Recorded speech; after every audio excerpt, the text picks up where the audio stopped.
I have cleaned other people's houses for 6 years, and in that time I learned one thing nobody tells you. A house will whisper its secrets to whoever stays quiet long enough to listen. The bottle left full on a nightstand. The single small shoe by the back door, kept long after the foot that wore it grew too big.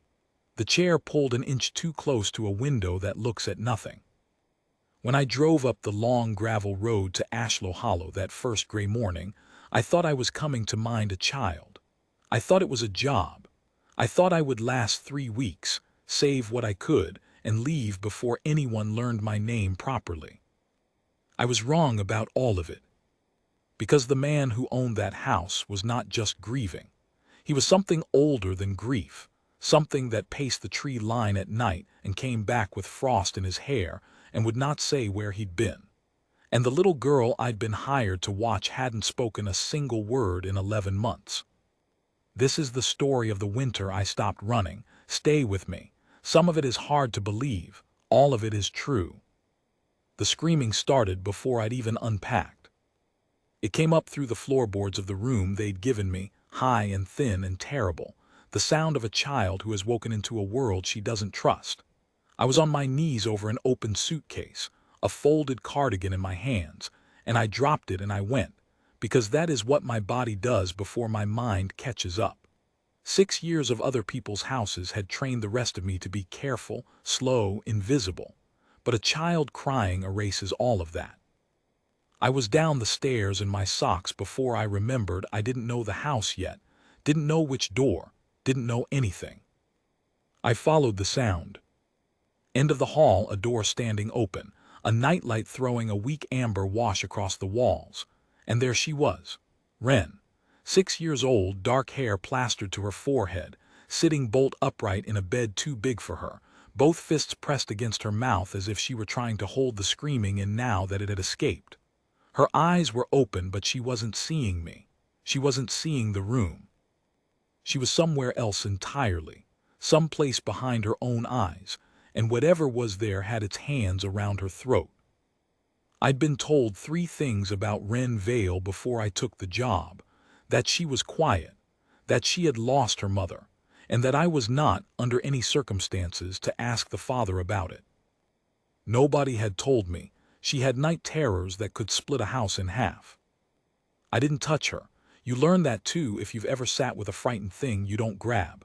I knelt down beside the bed so my face was below hers, smaller than hers, less of a threat, and I started to talk. Not words that meant anything. Just the low, even nothing talk you'd use on a spooked animal. There now. There now. You're all right. The window's right there, see it, and the tree outside it, and the morning's coming. There now. My voice doesn't shake when I do this. It's the one thing about me that doesn't. She screamed once more, and then it broke, the way a fever breaks, all at once into shuddering and then into crying, the ordinary human kind, and she folded forward into the space in front of her, and I let her fall against my shoulder and I held her. She was burning hot. She smelled of sleep and salt. Her small hands found the front of my shirt and gripped it like she was hanging off the edge of something. That was when I felt him in the doorway. I didn't hear him. I want to be clear about that because later it mattered. I heard nothing, no footstep, no breath, no creak of the old floor that creaked under everyone else.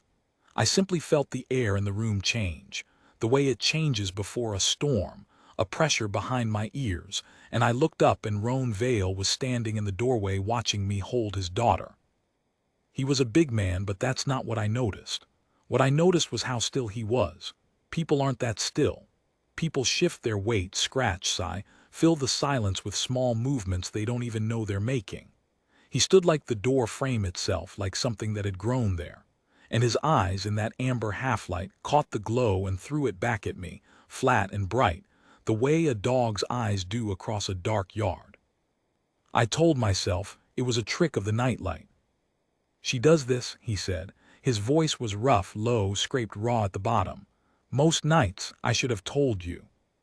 You should have, I said before I could stop myself, and I felt the heat climb up my neck because you do not speak to your new employer that way on your first night, not when you need the job the way I needed it. But he didn't flinch. Something moved at the corner of his mouth that might, in a kinder man on a kinder night, have been the ghost of a smile. "Yes," he said, "I should have." Wren had gone limp against me, the deep sudden sleep that follows the terror, the kind you can't fake and can't fight. I eased her back down onto the pillow. She didn't wake.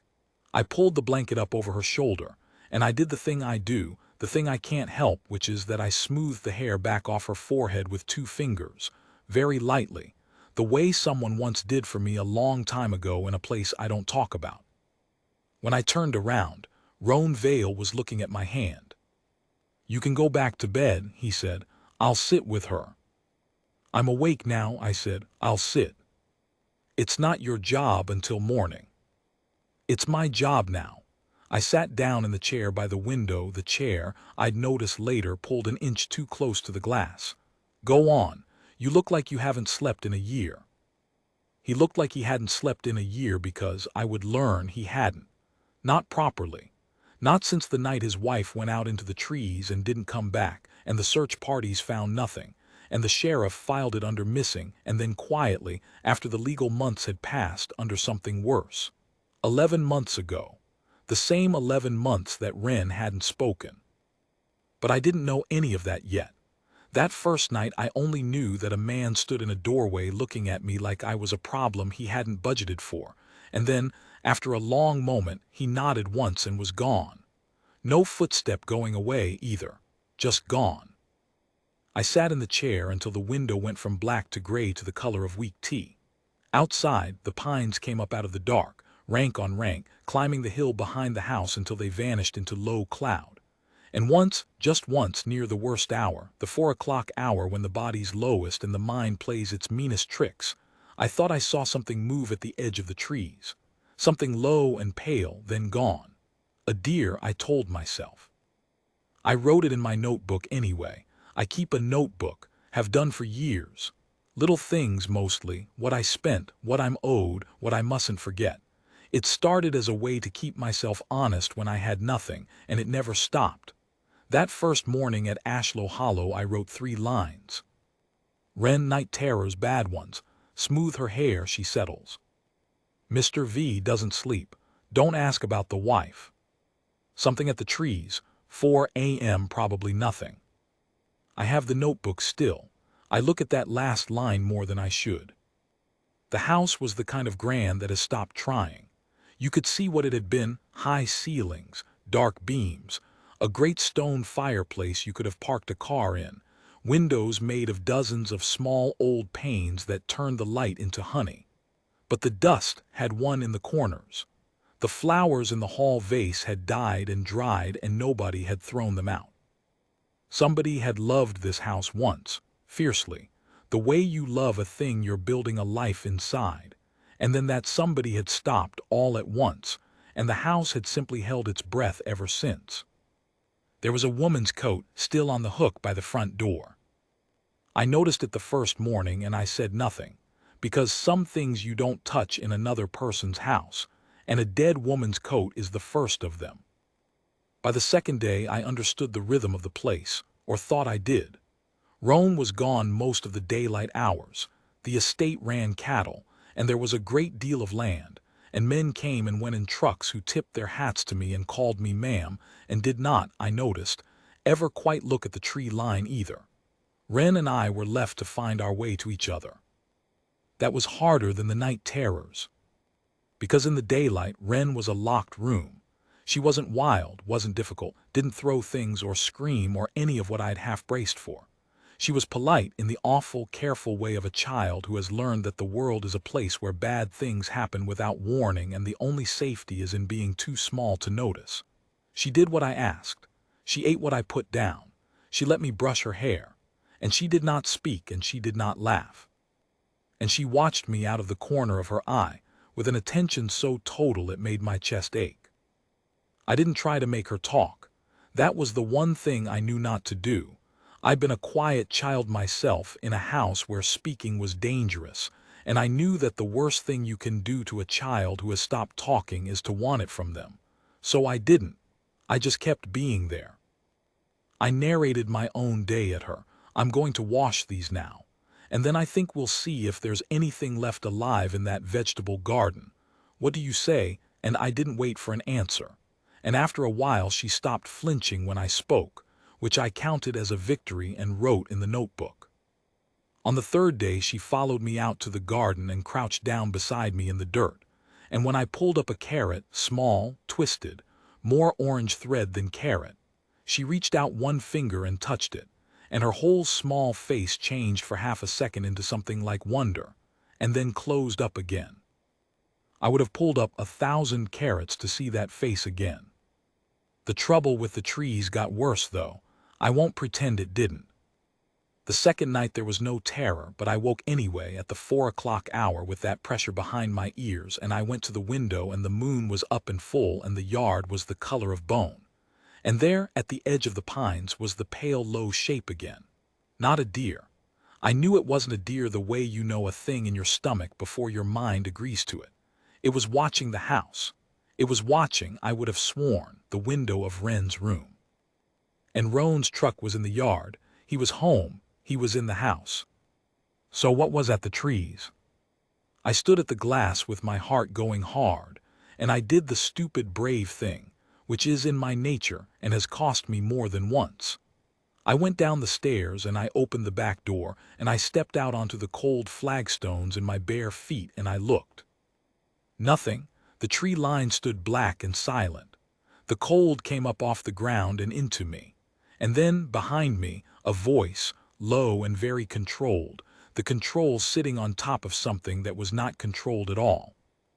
"Go back inside." Roan was on the porch. He had come out of the dark of the house without a sound again, and he was looking past me at the trees, and his whole body had changed, coiled, leaning toward the tree line like a hound on a scent, and his hands were not quite hands in that moment, in that light. I want to be careful here because I have learned that people don't believe this part. His hands had the wrong shape. The fingers were too long, and the nails were too dark, and the back of each hand was furred with something that caught the moonlight. And then I blinked, and he had shoved them into his pockets, and they were just a man's hands again, big and scarred and shaking very slightly. "Della," my name in his mouth for the first time. "Inside, please." I went inside. I am not too proud to say I went inside fast. He found me in the kitchen 10 minutes later. I put the kettle on because that's what my hands do when the rest of me is frightened. They make tea. They keep busy. They pretend the world is the ordinary world. He stood in the doorway and watched me find 2 mugs, and he didn't tell me to go to bed this time. "You saw something," he said, not a question. "I see something every night." My voice was steadier than I was. At the trees, low and pale, I told myself it was a deer. "It isn't a deer." I worked that out. I set a mug in front of him. He looked at it like he'd forgotten what tea was. "Mr. Vale." "Roan." "Roan." I sat down across the kitchen table from him, and I made myself ask the thing I'd been told not to ask, because I had decided, somewhere out on those cold flagstones, that I would rather know the truth and lose the job than mind a child in a house full of things I didn't understand. "What happened to your wife?" The silence went on so long I thought he wouldn't answer. The kettle ticked as it cooled. Somewhere upstairs the old house settled, and Roan Vale put his big scarred hands flat on the table, very deliberately, like a man laying down cards he'd hoped never to play, and he said, "I'm going to tell you something, and you're going to want to leave, and I won't stop you. I'll pay you for the full month and drive you to the bus myself. But you've earned the truth, because you sat up with my daughter on a night you didn't have to, and because you ran toward her screaming instead of away from it, and there aren't many people in this world who do that." He breathed out long and slow. "Family isn't like other families," he said. "We never have been. There are things in these hills older than the deeds and the fences, and we are one of them. My wife Marin, she wasn't born to it the way I was. She married into it. She knew what we were and she loved us anyway, loved this place, loved Wren more than her own breath." His jaw worked. 11 months ago, something came down out of the high country, something we'd kept to the old agreements with for 100 years, and the agreements broke. Marin went out to the tree line that night because she heard Wren crying and thought the child had wandered out. Wren was in her bed the whole time. The crying was bait. He stopped. His hands had curled into fists on the table. By the time I got there was nothing to bring home, and Wren had seen it from her window, all of it. She hasn't said a word since. I sat very still. The tea went cold between my hands. "The thing at the trees," I said. "Is it the same thing?" "It's its kin. They come back. They've been coming back every full moon since the spring." He looked up at me then, and his eyes did the thing again, caught the kitchen light and threw it back gold, and this time I didn't tell myself it was a trick. "I keep them off. That's what I'm doing out there at night, Della. That's why I don't sleep. I keep them off my daughter. And one of these months I'm going to lose, because there are more of them than there is of me. And then Wren will be alone in a house with a dead woman's coat on the hook, and a father who failed her twice. I should have run. He'd given me the door. He'd offered me the bus." I thought about Wren's finger reaching out to touch the small, twisted carrot, the half-second of wonder before her face closed. I thought about the way she gripped my shirt in the dark like I was the edge of something solid in a falling world. I thought about being a quiet child myself, in a dangerous house, with no one at all, who would have run toward my screaming instead of away from it. "I'm not going to the bus," I said. He stared at me. "I don't fully understand what you are," I said, "and I think I'm more frightened than I've ever been in my life, and tomorrow morning I might wake up and feel differently. But tonight, the way it is right now, I'm not leaving that little girl in this house to wait for you to lose." I pushed his cold tea closer to him, because I didn't know what else to do with my hands. "So drink that, and tell me what I can do, because I am very good at being useful, and I have never in my life been any good at running away, no matter how many times I've tried." For a long moment he didn't move. And then Roan Vale, alpha of whatever it was he was alpha of, the man who stood in doorways without a sound and kept monsters off his daughter through the long cold hours of every full moon. He put his face in his terrible scarred hands, and his shoulders shook, once, twice, and I understood that I was watching a man cry who had not let himself cry in 11 months. I did not touch him. You don't grab a frightened thing. I just sat with him, the way I'd sat with his daughter, and I talked the low nothing talk, there now, until the worst of it passed and the gray came up at the window again, and somewhere up in the hills, with the dawn, the pale things went back to wherever they went when the sun was on the world. That morning, while Roan slept the first real sleep he'd had in a year, Wren came and found me in the kitchen. She climbed up onto the chair beside me without being asked.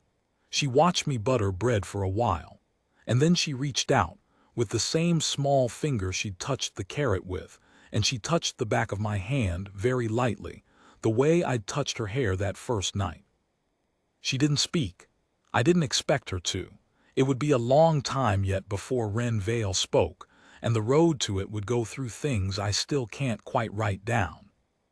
But she touched my hand, and she left her finger there, and she looked up at me with her father's gold-flecked eyes, and I understood that I had just made a promise I had no business making to people I'd known for 3 days in a house that kept monsters at its edges. I came down one morning a week into October, and the woman's coat was gone from the hook by the front door. I stopped on the bottom stair with my hand on the rail, and I looked at the empty brass hook for a long time, the way you look at a tooth that's just come out, that small private shock of a familiar thing suddenly absent. I didn't ask where it had gone. But that afternoon, hanging the wash, I found Roan standing in the far field with a spade, and a patch of turned earth at his feet, and nothing in his hands, and I understood that he had buried something there that had no body to bury. He didn't see me. I let him have it, some grief you witness from a distance or not at all. But that night he sat at the kitchen table while I made the tea, and he said, without my asking, it was time. She'd have hated it on the hook. She always said hooks were for living things. A pause. She'd have liked you. That's the part I keep. He stopped, started again. She'd have liked that you stayed. I didn't know what to do with that, so I did what I always do. I gave him something useful. Tell me about the agreements, I said. The old ones, the ones that broke. If I'm going to be in this house when the moon's full, I want to understand what's coming up that hill. So he told me. It took 3 nights of tea to get the whole of it, told in the broken way men tell the things that hurt them, sideways and out of order, doubling back. I'll set it down straight, though it never came to me straight. The Vales had held the hollow for 5 generations, and they were not, had never been, only men. In the dark of the moon they were something the old people in the valley had words for and the new people had forgotten. They kept the high country safe. That was the bargain, older than the deeds. There were things up in the rocks above the tree line, lean pale things that had been there before the first fence, and the Vales kept the line between up there and down here, and in exchange the pale things kept to the old ground and took what was offered and no more. 100 years of that. Longer. And then a hard winter, 2 of them back to back, and the deer thinned out and the pale things went hungry, and a hungry thing does not honor an agreement. They came down. Roan's father met them at the line, the old way, and held and died holding in the spring before Ren was born, so that Roan inherited the hollow and the bargain and the watching all in the same gray week. He'd been holding the line alone ever since. A pack of 1. An alpha with no pack, because his brothers had gone down to the cities years before and wanted nothing of the old blood, and could not be made to come home. And then Marin. She knew the risk, he said the 3rd night very low. She married me knowing, but knowing a thing and watching it come up your own hill are different animals, Della. The night they took her, I told her, if you ever hear Ren crying outside, you wake me, you don't go, you never go alone. And she didn't go alone in her own mind. She thought she was going to the child. The crying was Ren's exactly. They can do that. They learn a voice and they wear it. His hands were flat on the table again. Ren saw the thing wearing her own crying, saw it call her mother out, saw what it did. That's the silence. It isn't grief that's got her tongue. It's that she thinks her own crying is what killed her mother. She thinks if she makes a sound, something terrible answers. I had to get up and stand at the window then. I couldn't sit with it. Outside, the field where he'd buried the coat lay silver under a sky going dark. That's why she watches me when I talk, I said. She's waiting to see what answers. Yes. And nothing ever does. You're teaching her that, he said. Every day you talk and nothing comes. You don't know what you're doing for her. I knew exactly what I was doing. I'd been the silent child. No one had taught me that it was safe to make a sound. I'd had to learn it alone, late badly. I turned back from the window and I said, before I'd thought it through, the way I say most of the true things in my life, then we make the house a place where it's safe to make a sound. All of it, top to bottom, whatever it costs.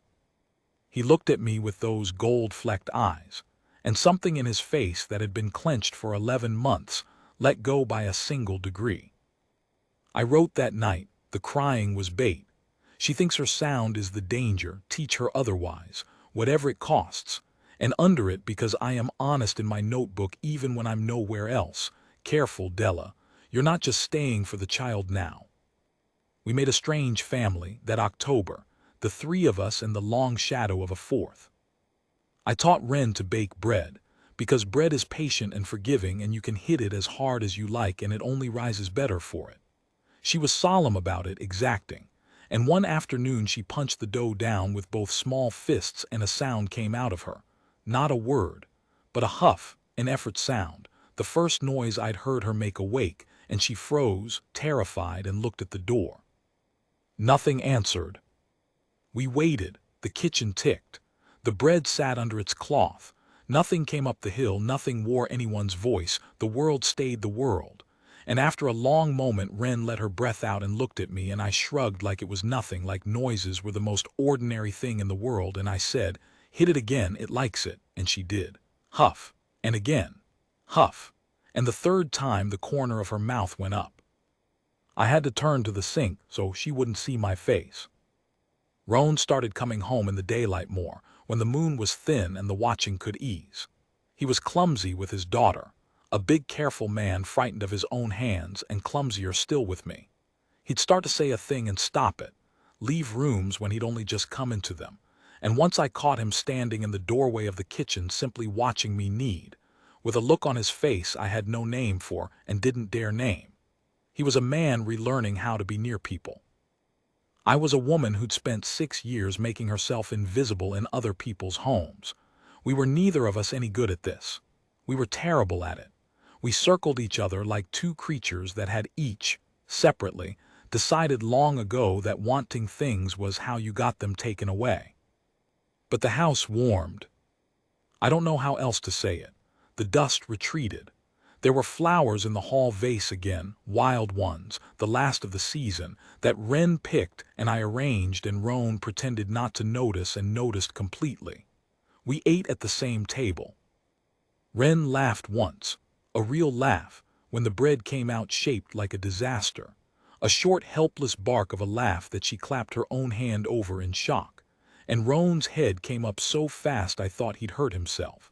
And he looked at his daughter laughing for the first time in 11 months like a man looking at sunrise after a year of nights.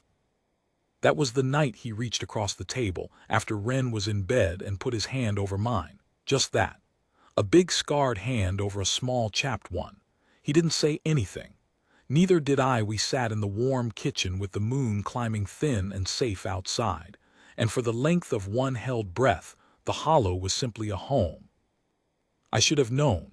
Happiness in my life has only ever been the high ground before the flood. The full moon came at the end of October, and it came wrong.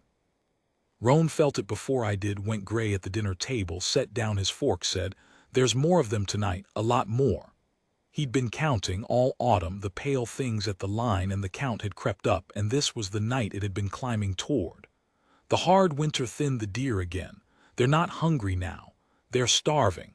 And a starving pack doesn't test a line, it breaks it. I'll tell you what I did, because it's the heavy thing, the choice I have to live with, and you should know it before you decide what you think of me. He told me to take Wren and go. Truck keys on the table, the road down the mountain, a motel in the valley town, money from the jar. If the line breaks, he said, I can't watch you and hold them both. I need you gone so I can fight without, he couldn't finish it, without something to lose. Take her and go, and don't come back until the sun's up and I call you. And I looked at Wren, who had stopped speaking the night her mother went out into the dark, who believed that her own sound had called death up the hill, and I understood that if I bundled her into a truck and fled down the mountain in the dark while her father stayed behind to die at the tree line, I would be teaching her, with the loudest lesson there is, that the thing she feared was true. That the people who love you go out into the dark and don't come back, and you survive by running. And you are always, always alone in the end. I could save her body tonight and lose her for good. Or I could stay and risk her body and maybe, give her the one thing that might bring her back to the world, the sight of the dark being faced and not fled, of love that does not run. There is no clean answer to that. I want to be honest. I have turned it over 1,000 nights since, and there is no clean answer, only the one I chose, and the choosing of it nearly broke me. I put the truck keys back on the table. We're not going, I said.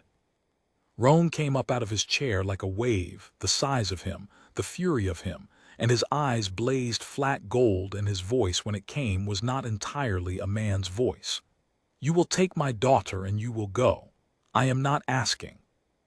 And I stood up too. I'm not a big woman and I've never frightened anyone in my life, and I said, shaking, every word costing me, she has to see you come back. Don't you understand? She has to see the dark faced and the morning come anyway, or she will run from her own life forever. I'm not handing her another night of the people she loves disappearing into the trees. I'm not.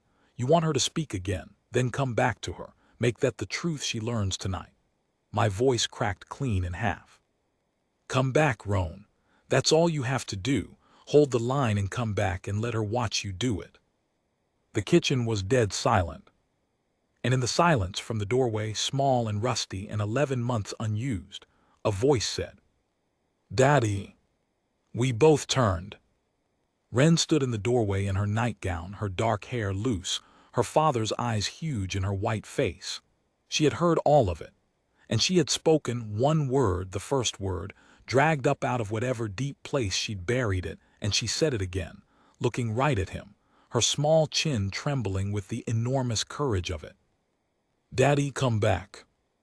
I have seen a few things in my life that rearranged me from the inside. That was the one that did it most.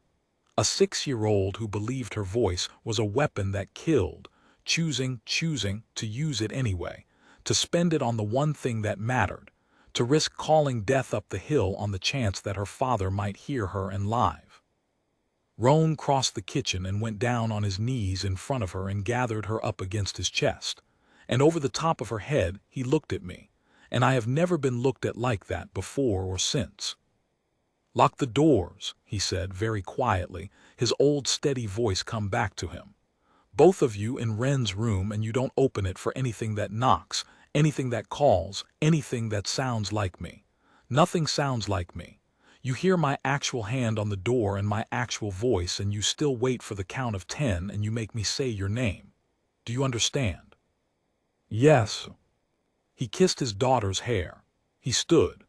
At the back door he paused, one hand on the frame, and the change was already coming over him, the shape of him shifting at the edges, the man going down into the older thing underneath, and it should have terrified me, and somehow it didn't, because I knew now what he was changing for.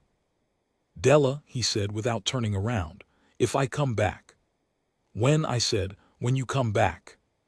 He laughed low, a sound with no humor and all of his heart in it. And then he was gone out into the bone-white yard, toward the trees, toward the starving dark, and the door swung shut behind him, and Wren slipped her hand into mine and gripped it like the edge of something solid in a falling world. We climbed the stairs together, we locked the door. And then we waited, the child and I, while the sounds began up at the tree line, sounds I will not describe, sounds that came down that hill all the long night and tested the locks of my courage one by one. Some of them wore voices. One of them near the worst hour, the 4 o'clock hour, wore his. Stood right outside the door and said my name in Roan's exact voice, gentle and tired. "Della, it's done, it's over, open the door, let me see her."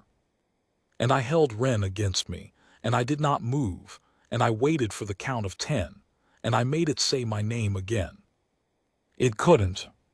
It tried. It got the shape of the sound but not the soul of it, and Wren, who knew that trick better than anyone alive, who had lost her mother to exactly that trick, pressed her mouth to my ear and breathed so quietly, "That's not him." "I know, baby," I breathed back. "I know, we wait." And we waited. I will tell you in part 3 what came to the door after that, and what came back across the field when the sun finally cleared the ridge, and whether it was a man or only the shape of one. I will tell you the price. There is always a price, and we had not yet paid all of it. But I will tell you this much now. The line I wrote in my notebook by the gray of the dawn with Wren asleep at last against my chest, her first spoken words still ringing in the silent house. The knocking stopped an hour before dawn. That was almost worse than the knocking. All night the sounds had come down the hill and broken against the house. The voices, the scratching, the thing at the door that wore Roan's tired gentleness and couldn't say my name. And then at the hour the sky goes from black to the color of ash. All of it simply stopped, the way a kettle stops the second you take it off the flame. And the silence that came down was so total I could hear Wren's breath against my collarbone and the blood going in my own ears. I didn't trust the silence. I'd learned that long night to trust nothing the dark offered. Wren had finally gone to sleep, the deep, boneless sleep of a child who has spent everything she had. She'd spent it on one word, "Daddy, come back." She'd held my hand through the worst of it and not made another sound, and somewhere around the 3 o'clock hour her grip had loosened and her breathing had gone slow, and I'd sat with her dead weight against me and my back to the locked door, and watched the window go from black to gray, and not let myself imagine the field. Because if I imagined the field, I imagined it empty. And I could not afford to imagine it empty with this child asleep on me, trusting that the dark could be faced and survived. because I had promised her that with my whole body, and I did not yet know if it was a lie. When the sun finally cleared the ridge, I watched it come. A thin, hard line of gold along the top of the pines, then a flood. I eased Wren down onto the bed and I went to the window. The field was not empty. There was a shape crossing it. Slow. Wrong. Listing to one side and dragging the other and going down to its knees every dozen steps and getting up again. Getting up. And it was a man's shape now, not the older thing. The older thing spent and gone back down into the man. And the man was painted black with something in the new light, and he was crawling the last of it across the silver grass toward his own back door. I didn't think. I have told you, my body moves before my mind agrees. I was down the stairs and through the kitchen and out into the cold, wet field in my bare feet before I decided anything at all. And I got to him as he went down for the last time at the edge of the flagstones. And I got my arms under him, and he was so heavy. He was so terribly heavy and so terribly cold. And the black on him was blood. Most of it not his, some of it very much his. And his eyes, when they found my face, were just a man's eyes now. Brown going gold going brown. Exhausted past anything I have words for. Della, he said. My name. He could say my name. The thing at the door never could, and he could, even half dead in the wet grass he could. And I started crying, which I never do, which I have trained myself out of over 6 years of other people's houses, and I couldn't stop. I told you, he said, the ghost of it, the worst joke a man ever made. When? You held it. I held it. His eyes drifted toward the house, toward the upstairs window. She's asleep. She's fine. She did it, Roan. She spoke. She called you back and you came back, and that's the truth she learned tonight. That's the one she keeps now. I had his head in my lap there on the cold stones, and I was saying it into his hair fast because I needed him to have it before he went wherever he was trying not to go. You came back. You hear me? You came back. Heard her, he said, out at the line, heard her call me, couldn't see how I'd live to answer it. His hand found my wrist weak. So I made myself live to answer it. That's all I did. She called and I just refused to die before I'd answered her. I am not going to tell you it was easy after that, because it wasn't, and you'd stop believing me if I did. He nearly died for 3 days. I have nursed sick people before. It's another of the things you do in other people's houses. When there's no one else, but I had never nursed anything like this. A man whose body was healing itself faster than any man's should and tearing itself apart doing it. Fevers that came up like the full moon and broke like it too, and through all of it Wren sat in the doorway of his room, silent again, but a different silence now, a watching one, a waiting for him one. Not the locked room, the lit window. On the 3rd night the fever broke for good, and I changed the last of the dressings on the wound along his ribs that had already, impossibly, closed to a silver scar, and I sat in the chair by his bed, pulled an inch too close. I noticed the way the chair in Wren's room had been pulled too close, and I understood at last that Roan had sat in that chair by his daughter's window night after night for 11 months, watching her sleep, watching the trees. Neither one nor the other ever quite able to reach the other through the glass. They won't come again this winter, he said, into the dark. I broke their alpha, they'll go back up. They have to make a new bargain or starve, and making a new bargain takes them years. A long pause. But they'll come back, 2 winters from now, 3. The high country's changing. The deer are going. It's not over, Della. It's only this winter that's over. I know. I can't hold it alone forever. I held it this once because, he stopped. Started again, the way he did. I held it because there were 2 of you in that house worth coming back to. A man with nothing to come back to doesn't fight like that. I'd have lain down in the grass 3 winters ago if it were only me. I knew what he was telling me. I'm not a fool, whatever else I am. He was telling me that I'd become a reason, and that reasons in a house like this are not safe things to be, because the dark comes back and a reason can be made into a weapon against the man who holds it. The crying was bait. They learn a voice and they wear it. I would be a voice they could learn now. By staying, I made him stronger and I made him more vulnerable in the exact same breath, and we both knew it. And that was the price, the real one, the one I'd been too busy to count back when I put the truck keys down on the table. I had made myself into something the dark could use against the people I loved. "I'm staying," I said. "Della." I worked it out what it costs. I worked it out the night I put the keys down. I'm a reason now, and reasons can be turned into bait, and one winter from now or 3 winters from now something might come down that hill wearing my voice the way it wore Wren's crying and your tired kindness. I took his hand, his actual hand, which I would know now from any copy, scarred and warm and real. I worked all of that out, and I'm staying anyway. Because the alternative is to go back to being invisible in some stranger's house, saving what I can, leaving before anyone learns my name. And I've done that for 6 years, and it kept me safe, and it nearly killed me by inches. And I would rather be a reason that the dark can use than a woman that nothing can. My voice did the thing, cracked clean across. You needed a nanny. You put an advert in a Valley paper and you got me, and you thought you needed someone to mind the child. You were wrong about what you needed. I think you knew that the first night, when you stood in the doorway and looked at my hand on her hair. He didn't say anything for a long time. Outside, the moon was down to a thin, safe sliver, and the pines stood quiet, and the field where he'd buried a coat lay pale and still. "I did know," he said. "God help me, I knew the first night. A man's not supposed to know a thing like that the first night." "A man who's been alone as long as you have," I said, "knows it the second the loneliness lifts. Don't dress it up. It's not romantic, it's just true." That made him laugh, the wound pulling, his hand tightening on mine. And from the doorway where she'd been sitting all along in the dark, watching the lit window of her father not die, Wren said clear, rusty, 11 months and 3 days unused but coming back to her now in pieces. "Is Daddy okay?" "Come here and see," I said.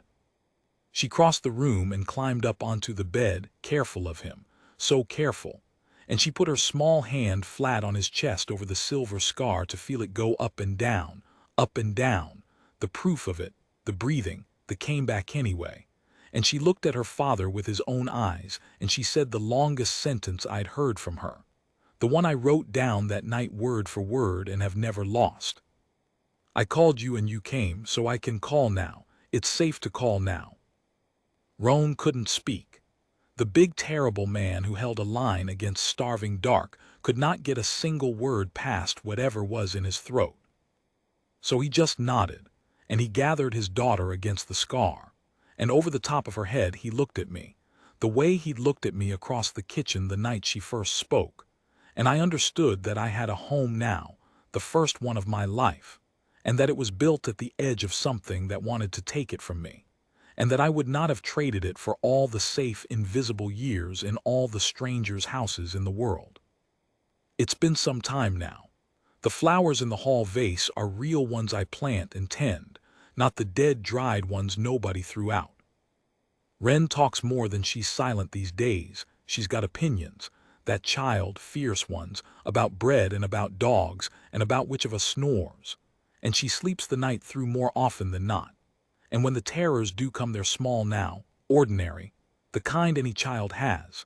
And she settles when I smooth the hair off her forehead with 2 fingers, the way someone once did for me in a place I don't talk about, the way I'll keep doing for her as long as she'll let me.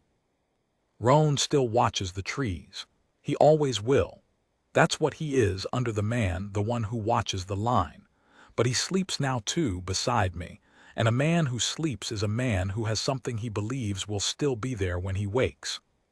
His brothers haven't come home. I write to them. They don't write back.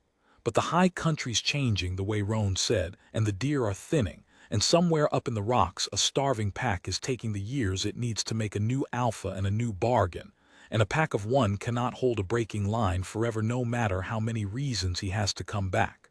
I've started a new page in the notebook for it. Names, addresses, the old phone numbers. The brothers. Because 2 winters from now, or 3, something is going to come down that hill again. And one tired man and a woman who can't run and a little girl who's only just learned it's safe to call out. That's not enough. And we both know it's not enough. And I have never in my life been any good at waiting for the flood without building toward higher ground. So I write the letters, and I tend the flowers, and I teach Wren that her voice is hers and that nothing she says will call death up the hill, that the dark can be faced and the morning comes anyway, that the people who love you go out into the night and come back.